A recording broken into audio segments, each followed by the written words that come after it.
the interior part of the Parthenon was non-existent, completely destroyed, and all the frieze that was going around that part of the temple was scattered all over the plateau. Some pieces even below the plateau of the Acropolis.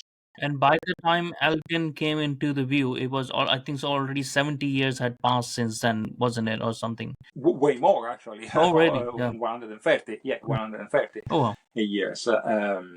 Then obviously the Parthenon becomes prey for everyone. The people in the garrison start breaking up the marble to make mortar, to build, because we are used to see the Parthenon and the Acropolis now with just basically a bare plateau with two big buildings and nothing else. Yeah. But actually, it was like a small town on Yeah. top of the rock. So there were countless buildings, small houses for the garrison, each one of the people of the sergeants and the commanders, and they had their own family, their own harem. It was, there was like 200, 300 houses on top of that.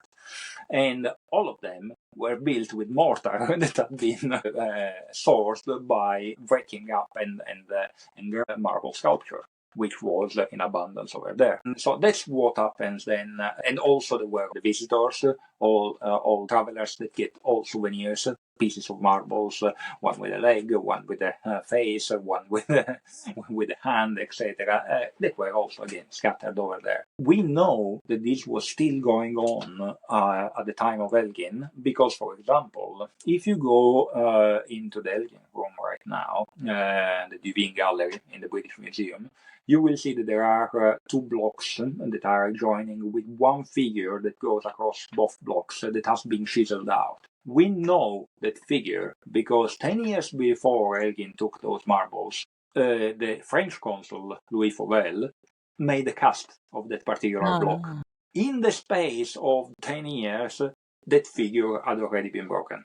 And there are other bits and pieces where we have sketches from travelers and we try to find and make sense of them nowadays, and the pieces are just gone. Yeah.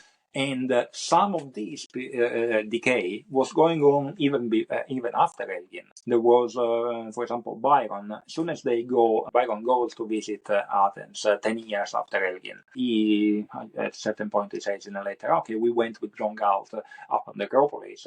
We went back some days after, and some pieces of the cornice of the Parthenon had fallen down in the meantime. So it's a process that is ongoing, and we know that even after Elgin, these pieces would have encountered the same fate.